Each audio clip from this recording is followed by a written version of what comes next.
Joining me live now in the studio is political reporter at The Australian, Sarah Ison, and political reporter at The Guardian, Josh Butler. Great to see you both. Nice to have you here in the studio. Sarah, these numbers that Tom went through there in the Oz today, really a tale of two halves for Peter Dutton. He's strong and decisive, but not very likeable. Yeah, I think that's something that Peter Dutton has struggled with for a while. I think he definitely had Labor being very reactive, even from as far back as like sort of December, January last year, like over the summer, that he started to have them be quite reactive and he was leading the narrative. So I think in terms of experience and some things like that, people can recognise someone who seems to have control, and he's not really caught, he hasn't had a gaffe or a number of kind of slip-ups or anything like that. No. But just broadly, and I think that was something that happened even when he came to be opposition leader, his sort of like retail likability has always been a point of contention, of people wondering, how do you break through to people when you're seen as, well, not that likeable, I suppose, and maybe a bit,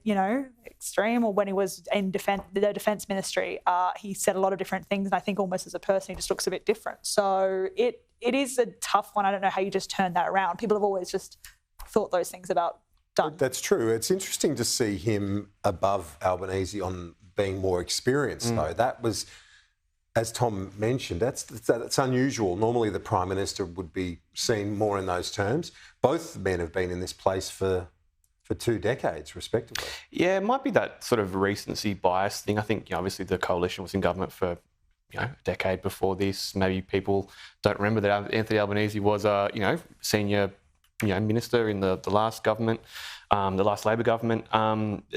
It was interesting, like you sort of, exactly how you say, tale sort of two halves, like you can cut up these numbers sort of whichever way you want. I mean, like on the one hand, there's the positive numbers for Dutton. On the other hand, there was, Albanese led on questions of, vision for Australia, cares for people, likeable, trustworthy, and then Dutton was higher on, I think, the arrogant descriptor. When you sort of think about, I guess, what the number one issue that both sort of sides agree on at the moment is in Australia, cost of living. And I don't know, like if you were a leader and you're looking at what people think about cost of living, I think maybe the ones that are in touch with voters, trustworthy, cares about people, might be ones that more link into that particular issue. Perhaps. Yeah, exactly. So there are enough to keep both smiling over their Christmas lunch and Sarah, or equally unhappy or something. Or maybe equally unhappy, depending on their disposition. But what's your read on where the overall polling is at? It seems like there's been a lot of movement up and then down, but we're back to roughly where we were at the election, aren't we? I think that's kind of what one of the main takeaways was after this polling was released, was particularly for a government halfway through a term, about 18 months, and following something like a referendum that wasn't successful and they'd really pinned their hat to be at the same point that you were when you won an election, I think is something that, depending on your viewers, surprised some. I think the Labor hasn't taken maybe as much of a hit, particularly post-referendum, as people assumed. There has also been those two pauses with the interest rate hikes. Maybe their hostility is a little bit muted right before this polling. But I think it showed a resilience when it comes to the government halfway through a term after a few bumps and knocks, and facing a pretty challenging second half of their term when it comes to, as Josh has said, cost of living. Oh, absolutely. And those bumps and knocks that Sarah refers to, none bigger than the sequence of interest rate rises. So while the government says it's been banking the upward revisions on revenue and so on, that whoever's in office cops the flak. That's the reality, Josh. Yeah, and I guess, obviously there is this debate about how much of those sort of indicators are, homegrown or global. I mean, obviously the government likes to say that all these factors are global prices or global issues, and the coalition likes to say that a lot of it's homegrown, and some analysts would say the same thing. But I think, like you say, whichever government's in power at the time is going to cop the flak for this. Obviously, the government, I think, is sort of hoping that those. I'm not a economic expert here, but I think a lot of people are saying, maybe the interest rate hikes are sort of done for the moment. Maybe at some point next year they start coming down again. So what is your thinking for 2024? What dominates?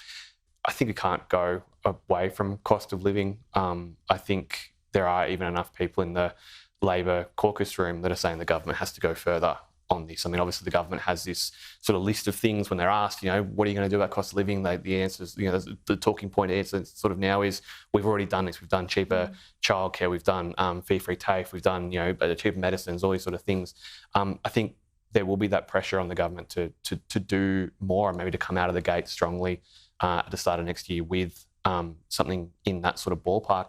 But back to the referendum question, I think there is going to be a lot of expectation on the government because they've sort of built it up themselves that they will have to come out with some sort of strong agenda post-referendum on dealing with some of those issues that we spoke a lot about through the whole campaign around life expectancy and social outcomes and health outcomes and all those sort of things. Those problems still exist no matter what the result of obviously comprehensive loss for the voice referendum, but those problems still exist, and I think they'll have to come out and have some sort of strong response to that early next year. And on the cost of living front, that obviously dominates, as Josh says, where the rates go. The economy's stupid, as they always say, the old American political saying, but that's it always here, isn't it? Absolutely. I mean, it will dominate, and there will be continued pressure from within and without the party to do more relief and different bits and pieces, but there will still be an expectation. Josh did mention post-referendum, there is an expectation from the not just Indigenous community but the country of, okay, what are you going to do now? They've got that expectation riding on them.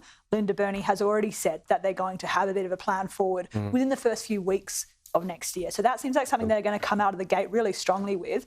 But not only that, there are other cohorts in Australia that are looking at the government quite closely now that the referendum's done, like the religious community. The religious discrimination bill was something that was huge ahead of the last election. It's something Labor shelved until post-referendum. There's a number of people across Australia that are religious and have different affiliations and are now going, right, you've done the referendum, it is what it is. You promised us something. You've got to deliver. Good point. Very interesting to see where that goes to. Sarah Ison from The Australian, Josh Butler from The Guardian. Great to see you both. Appreciate it.